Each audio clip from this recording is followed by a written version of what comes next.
नमस्कार दोस्तों, मेरा नाम है संजय। आज हम कक्षा 12 राजनीति विज्ञान पार्ट 2 है सत्ता के वैकल्पिक केंद्र, इसके मोस्ट इंपोर्टेंट क्वेश्चन देखने वाले हैं जो 2026 बोर्ड एग्जाम के लिए बहुत ज्यादा मोस्ट इंपोर्टेंट साबित होने वाले हैं। तो इसमें 35 से भी ज्यादा इंपोर्टेंट क्वेश्चन है जो आज आपको देखेंगे। तो इससे बाहर एक भी क्वेश्चन आने वाला नहीं है, इसलिए आप कॉफी और पेन लेकर बैठ जाइए और लिखते चलिए। तो आइए वीडियो को शुरू करते हैं।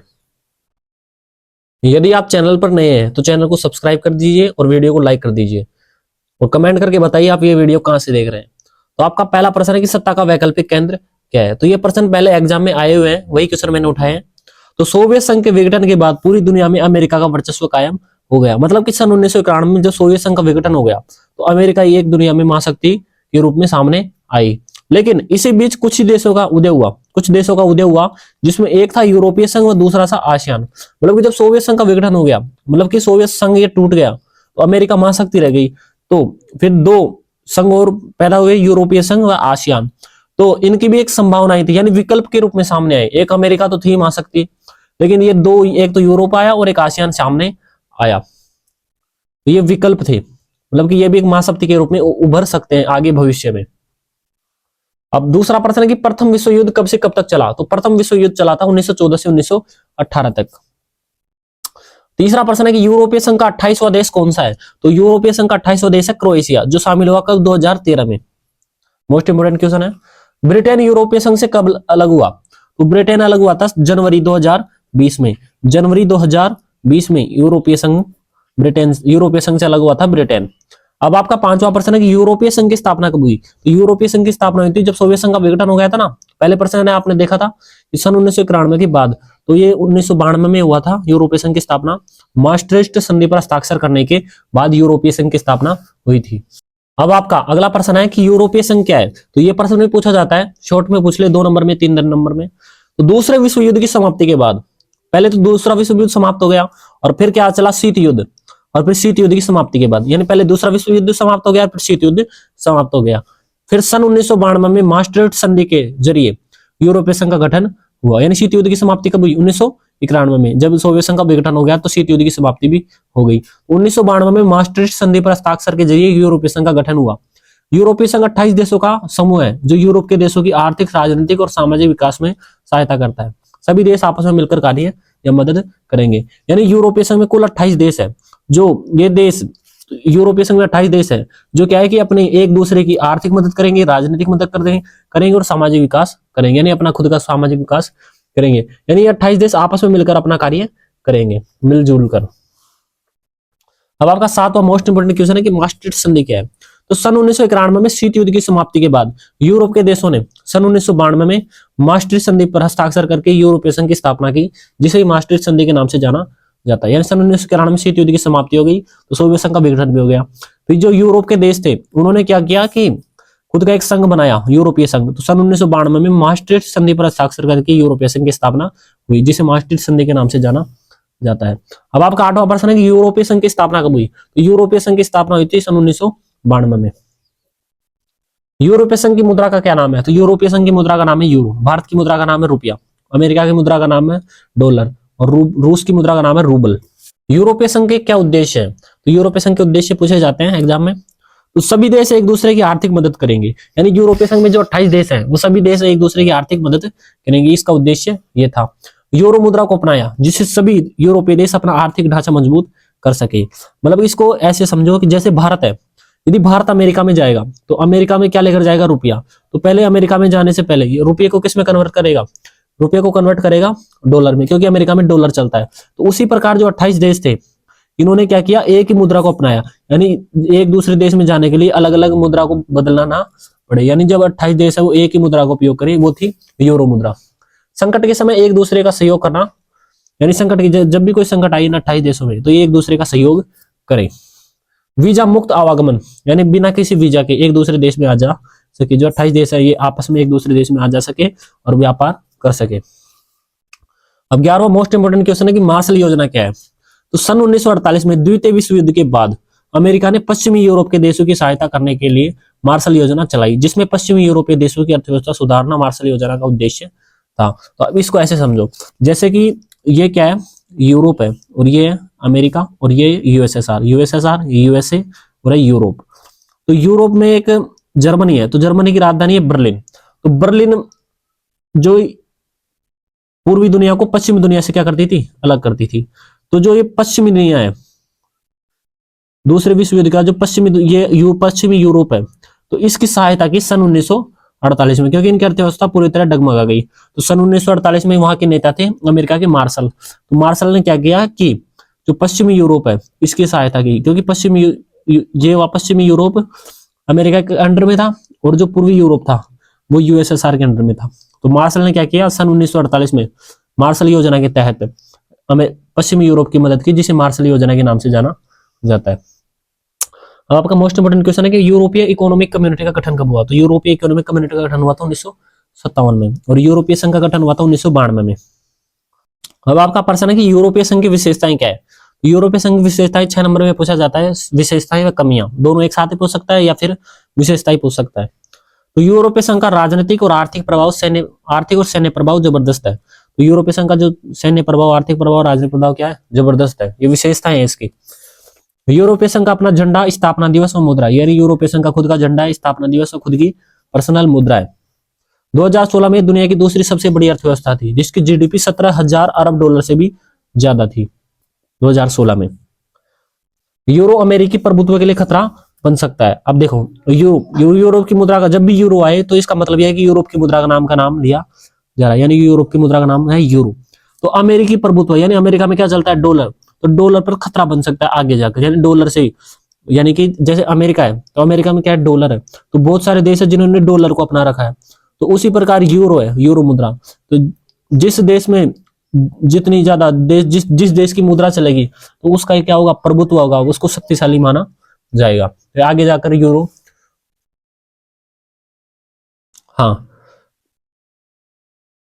खतरनाक साबित हो सकती, प्रभावित हो सकती है।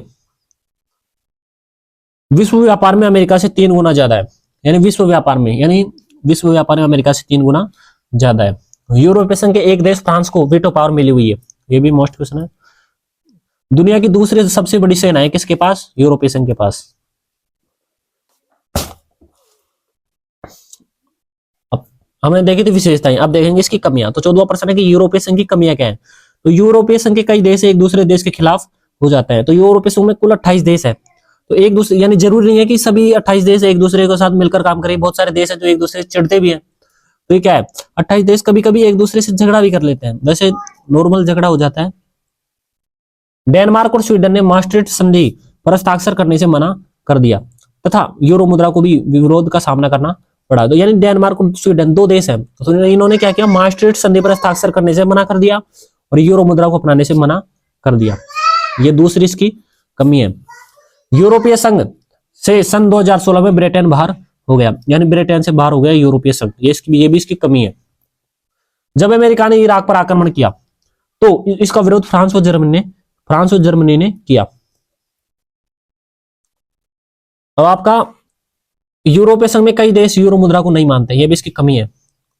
यानी बहुत सारे देश, 28 देश, जिनमें यूरो मुद्रा को नहीं माना जाता है।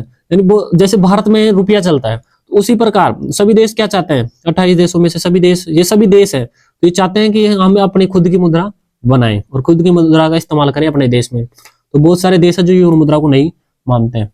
2003 में अपना संविधान बनाने की कोशिश की लेकिन असफल रहा। यानी 2003 में क्या किया, यूरोपीय संघ ने खुद का संविधान बनाने की कोशिश की, जैसे भारत का संविधान है तो उसी प्रकार 2003 में क्या किया, इसने अपना संविधान बनाने की कोशिश की लेकिन असफल रहा। अगला मोस्ट इंपोर्टेंट क्वेश्चन है, आसियान शैली क्या है। तो आसियान के देशों की अनौपचारिक टकराव रहित व मेल मिलाप की नीति को आसियान शैली के नाम से जाना जाता है। तो आसियान में कुल कितने देश है, 10 देश है आसियान में।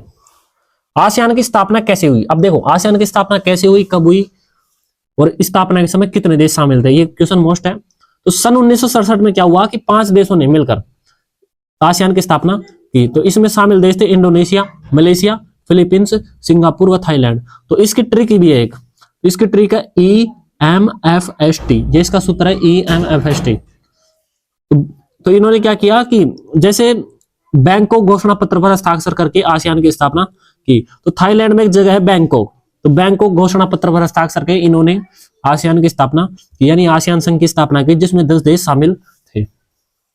अब आपका 17वां प्रश्न है कि दक्षिण पूर्व एशियाई राष्ट्रों का संगठन कहलाता है, यानी आसियान का पूरा नाम है दक्षिण पूर्व एशियाई राष्ट्रों का संगठन। तो ये आसियान की फुल फॉर्म है। अब आपका 18वां प्रश्न है कि आसियान का प्रतीक चिन्ह क्या है? तो आसियान का प्रतीक चिन्ह धान की 10 बालियां। तो इस प्रकार भारत के झंडे में 3 रंग आते हैं, तो उसी प्रकार आसियान का प्रतीक चिन्ह क्या है? धान की 10 बालियां। इसके झंडे में क्या है? धान की 10 बालियां है। आसियान के उद्देश्य क्या है? अब आसियान के उद्देश्य पूछा जा सकता है। आर्थिक विकास तेज करना, यानी सभी देश चाहते हैं कि अपना आर्थिक विकास क्या हो? तेज हो। कोई नहीं चाहता कि अपना आर्थिक विकास क्या हो? कमजोर हो। सामाजिक और सांस्कृतिक विकास करना, यानी सामाजिक और सांस्कृतिक विकास भी हो लोगों का। शांति को बढ़ावा देना, सभी शांति चाहते हैं। सदस्य देशों के मध्य विवाद को सुलझाना, यानी जो आसियान है, आसियान में 10 देश हैं, तो इनके बीच कोई भी विवाद होता है तो आपस में मिलजुल कर क्या कर लेते हैं? सुलझा लेते हैं। तो इसका ये भी एक उद्देश्य था कि भाई सुलझा लें खुद। कानून शासन सुधारना। अब आपका अगला प्रश्न है कि आसियान में कितने देश हैं? तो आसियान में कुल 10 देश हैं। कुल देश कितने हैं? 10 है। और लेकिन स्थापना के समय कितने देश थे? ये स्थापना के समय ज्यादा पूछा जाता है कि स्थापना के समय कितने देश थे। तो स्थापना के समय देश थे 5 देश, इंडोनेशिया, मलेशिया, फिलीपींस, सिंगापुर व थाईलैंड। तो 5 देश थे, मैंने पिछले क्वेश्चन में बता रखा है। आसियान के प्रमुख स्तंभ कौन कौन से हैं? तो आसियान के प्रमुख स्तंभ है आसियान सुरक्षा समुदाय, इससे बाहर एक भी क्वेश्चन नहीं जाने वाला, ये क्वेश्चन आएंगे आपके। आसियान सुरक्षा समुदाय, आसियान आर्थिक समुदाय, आसियान सामाजिक सांस्कृतिक समुदाय। तो आसियान के प्रमुख स्तंभ है, ये पूछ सकता है आपको। आसियान के प्रमुख स्तंभ कौन कौन से हैं? अब हम इन तीनों समुदायों के उद्देश्य भी देखेंगे कि आसियान सुरक्षा समुदाय के उद्देश्य क्या है, आसियान आर्थिक समुदाय के उद्देश्य क्या है, आसियान सामाजिक सांस्कृतिक समुदाय के उद्देश्य क्या है। तो आइए देखते हैं। आसियान सुरक्षा समुदाय के उद्देश्य है तो सदस्य देशों के मध्य विवाद को सुलझाना, यानी सदस्य आसियान के 10 देशों में यदि कोई भी विवाद होता है तो इसको सुलझा ले खुद ही। शांति को बढ़ावा देना, सुरक्षा करना। आसियान आर्थिक समुदाय के उद्देश्य है मुक्त व्यापार को बढ़ावा देना। अब मुक्त व्यापार क्या होता है? आसियान में 10 देश है, तो ये 10 देश क्या करेंगे कि एक दूसरे देश में आ जा सकते हैं बिना किसी टैक्स के। आर्थिक विवाद को सुलझाना, यानी इनके मध्य कोई भी आर्थिक विवाद होता है तो आपस में सुलझा ले। आसियान सामाजिक सांस्कृतिक समुदाय के उद्देश्य है तो संस्कृति के विकास को बढ़ावा देना चाहिए। आसियान विजन 2020 क्या है? तो आसियान विजन 2000, अब विजन का मतलब क्या होता है? योजना, भविष्य में बनाई जाने वाली योजनाएं। 2020 क्या है? तो देखें, तो आसियान विजन 2020 में अंतरराष्ट्रीय समुदाय में आसियान की बहिर्मुखी भूमिका को प्रमुखता दी जाएगी। यानी आसियान विजन 2020 में क्या है कि जिस प्रकार से सभी संघ कार्य करते हैं, जैसे अमेरिका का कोई भी यदि वर्ल्ड लेवल पर कोई काम होता है तो आसियान का भी क्या रहेगा? उसमें हाथ रहेगा, यानी आसियान भी उसमें भाग ले सकता है। टकराव के स्थान पर बातचीत को बढ़ावा दिया जाएगा, यानी टकराव के स्थान पर किसको बढ़ावा दिया जाएगा? बातचीत को बढ़ावा दिया, यानी बातचीत के द्वारा मामले को सुलझा लिया जाएगा। आसियान ने इस तरकीब को अपनाकर कंबोडिया व पूर्वी तिमोर के संकट को संभाला। आसियान ने क्या किया कि ये वाली तकरीब यानी कौन सी तरकीब? टकराव के स्थान पर बातचीत को बढ़ावा दिया जाएगा, यानी टकराव के स्थान पर जो बातचीत के द्वारा ही मामले को सुलझाया। कौन से मामले को सुलझाया? कंबोडिया और पूर्वी तिमोर के संकट को संभाला। 2010 में आसियान भारत मुक्त व्यापार व्यवस्था लागू हुई। यह प्रश्न पूछा जाता है कि भारत व आसियान के बीच मुक्त व्यापार व्यवस्था कब लागू हुई? 2010 में लागू हुई। खुले द्वार की नीति, 24वां प्रश्न है, खुले द्वार की नीति किस देश ने अपनाई? तो खुले द्वार की नीति अपनाई थी चीन ने। विश्व व्यापार संगठन में चीन का प्रवेश कब हुआ? तो विश्व व्यापार यानी वर्ल्ड ट्रेड ऑर्गेनाइजेशन WTO, तो उसमें कब शामिल हुआ? 2001 में शामिल हुआ। मोस्ट क्वेश्चन है, अब ऐसा पूछ सकता है आपको एग्जाम में, 2026 बोर्ड एग्जाम में। यूरोपीय संघ के झंडों में सितारों की संख्या कितनी है? तो यूरोपीय संघ के झंडों में सितारों की संख्या है 12। यदि चैनल पर नहीं हो तो चैनल को सब्सक्राइब कर दीजिए और वीडियो को लाइक कर लीजिए। चीन ने खुले द्वार की नीति कब अपनाई? तो चीन ने खुले द्वार की नीति अपनाई थी सन 1978 में, और वहां के नेता कौन थे? डेंग शाओपिंग। चीन ने खेती के निजीकरण को कब अपनाया? चीन ने खेती के निजीकरण को अपनाया सन 1982 में। भारत और चीन के बीच युद्ध किस वर्ष हुआ? तो भारत और चीन के बीच युद्ध हुआ था 1962 में। ये भारत और चीन के बीच पूछ रहा है, भारत और पाकिस्तान के बीच नहीं पूछ रहा। तो सन 1962 में। चीन की साम्यवादी क्रांति कब हुई? तो चीन की साम्यवादी क्रांति हुई सन 1949 में। चीन ने उद्योगों का निजीकरण कब किया? तो चीन ने उद्योगों का निजीकरण किया सन 1998 में। ब्रिटेन और फ्रांस के पास कितने परमाणु हथियार हैं? 550 परमाणु हथियार है। चीन ने किस देश के साथ संबंध बनाकर अपना आर्थिक एकांतवास समाप्त किया? यानी चीन क्या था कि पहले अकेला ही रहता था, किसी भी देश के साथ व्यापार नहीं करता था, लेकिन फिर इसको पता लगा कि व्यापार न करने से तो देश क्या होगा? घाटे में चला जाएगा। तो चीन ने क्या किया कि सन 1972 में अमेरिका के साथ संबंध बनाए और अपने आर्थिक एकांतवास को समाप्त किया। बाल्टिक गणराज्य यूरोपीय संघ के सदस्य कब बने? बाल्टिक गणराज्य यूरोपीय संघ के सदस्य बने 2004 में। और बाल्टिक गणराज्य में कौन कौन से देश आते हैं? तो ये आते हैं एस्टोनिया, लातविया और लिथुआनिया। चीन ने खुले द्वार की नीति क्यों अपनाई? तो 35वां प्रश्न है, चीन ने खुले द्वार की नीति क्यों अपनाई? तो कृषि की पैदावार से जो धन प्राप्त होता था, ये पहले की बात हो रही है, तो कृषि की पैदावार से जो धन चीन में प्राप्त होता था वो उद्योगों की जरूरतों को पूरा नहीं कर पाया। यानी कृषि से जितनी भी पैदा होती थी वो उद्योगों को सीमित मात्रा में प्राप्त नहीं हुआ, यानी उनकी पूर्ति पूरा नहीं कर पाई। जितने उद्योगों को जरूरत थी वह पूरा नहीं हुआ। चीन की प्रति व्यक्ति आय बहुत कम थी, यानी चीन की जो आय थी वो बहुत कम थी एक व्यक्ति की। चीन के आर्थिक एकांतवास के कारण विश्व व्यापार नहीं बढ़ पा रहा था। तो चीन ने, मैंने बताया था कि चीन आर्थिक एकांतवास यानी खुद अकेला रहता था, किसी भी देश के साथ व्यापार नहीं करता था, इसलिए भी इसका व्यापार नहीं बढ़ पा रहा था। इसलिए इसने क्या किया कि खुले द्वार की नीति अपनाई। भारत और चीन के बीच संघर्ष के मुद्दे कौन कौन से, विस्तार से समझाओ। तो ये प्रश्न पूछा जा सकता है 6 नंबर में। अब देखो, पहले ही परेशानी है कि भारत और चीन के बीच युद्ध किस मामले में है। तो पहला प्रश्न है कि तिब्बत का प्रश्न है, यानी एक टॉपिक है तिब्बत का प्रश्न। इसको ऐसे कैसे एग्जाम में लिखना होता है? तो 1949 से पहले तिब्बत नाम मात्र के लिए चीन के अधीन था, लेकिन फिर क्या हुआ कि सन 1950 में चीन ने तिब्बत को हड़पने की प्रक्रिया चालू कर दी और सन 1954 में चीन ने तिब्बत के पर पूरी तरह से कब्जा कर लिया। और कब किया? सन 1954 में पूरी तरह से कब्जा कर लिया। तिब्बतियों ने इसका विरोध भी किया, फिर दलाई लामा ने भारत में शरण ली। यानी जब चीन ने तिब्बत पर कब्जा कर लिया तो तिब्बत के नेता कौन थे? तिब्बत के नेता थे दलाई लामा। तो दलाई लामा ने क्या किया कि भारत में आकर शरण ली, यानी भारत में आ गया। और दलाई लामा को भारत में शरण देना चीन ने अपने खिलाफ शत्रुता की संज्ञा दी। तो चीन ने क्या माना कि भारत को शत्रु माना कि इसने हमारे तिब्बत के जो नेता है, तिब्बत के नेता को क्या दिया? शरण दिया। अब क्या पता चीन उसके साथ क्या करता, उस नेता के साथ। मैकमोहन रेखा तथा सीमा विवाद। अब देखो, जैसे ये क्या है? भारत है और ये क्या है? चीन है। और ये रेखा कौन सी है? मैकमोहन रेखा। जिस प्रकार भारत, जैसे ये देश इसमें नहीं जा सकता और ये देश इसमें नहीं जा सकता, तो चीन मैकमोहन रेखा को चीन व भारत की सीमा रेखा मानता है। तो मैकमोहन जो रेखा है, तो इसके बाहर ये नहीं जा सकता और इसके बाहर ये नहीं जा सकता बिना किसी परमिशन के। लेकिन चीन क्या करता है? तो इस रेखा को नहीं मानता है, यानी चीन क्या है कि उस रेखा को नहीं मानता है और बार बार क्या करता रहता है? उस भारत में घुसपैठ करता रहता है। लेकिन सन 1962 में भारत और चीन के बीच युद्ध के दौरान चीन ने भारत के काफी भूभाग को अपने कब्जे में ले लिया। तो चीन क्या है? ये चीन है, ये भारत है। तो मैकमोहन रेखा वो भारत तो मानता है लेकिन चीन नहीं मानता और बार बार में क्या करता रहता है? घुसपैठ करता रहता है, अपनी एंट्री करता रहता है और काफी भूभाग को अपने कब्जे में ले लिया 1962 में युद्ध के दौरान। भारत के परमाणु परीक्षण का विवाद। अब देखो, जब भारत ने सन 1998 में, मोस्ट क्वेश्चन है, तो भारत ने जब मई 1998 में पोखरण वर्तमान में पाकिस्तान में तो परमाणु परीक्षण किया, तो चीन ने अमेरिका के साथ मिलकर इसकी निंदा की और कहा कि इससे दक्षिण एशिया में हथियारों की होड़ मची है। मतलब कि भारत ने जब पोखरण में परमाणु परीक्षण किया तो इसकी निंदा की, मतलब बुराई की, अमेरिका के साथ मिलकर इसने बुराई की भारत की। चीन का पाकिस्तान को हथियार सहायता करना। अब देखो, जब भारत व पाकिस्तान के बीच जब युद्ध हुआ तो चीन ने क्या किया कि चोरी छिपे से किसको हथियार सप्लाई कर दिए? पाकिस्तान को हथियार सप्लाई कर दिए। और चीन के पास बहुत खतरनाक हथियार है, तो पाकिस्तान ने क्या किया? भारत के ऊपर उन हथियारों का प्रयोग किया, लेकिन फिर भी भारत का कुछ नहीं उखाड़ पाया। तो भारत पाकिस्तान युद्ध के दौरान चीन ने पाकिस्तान को हथियार सप्लाई की थी, जिससे पाकिस्तान को सैन्य सामान में सहायता मिली, जिससे भारत चीन के खिलाफ नाराजगी जाहिर करता है। मतलब जैसे चीन है, चीन पाकिस्तान को हथियार सप्लाई किया और पाकिस्तान ने हमारे भारत के ऊपर इसको हथियारों को क्या किया? यूज किया। इससे भारत क्या है? चीन से नाराजगी जाहिर करता है। पंचशील समझौता कब हुआ? तो पंचशील समझौता हुआ सन 1954 में। मोस्ट क्वेश्चन है।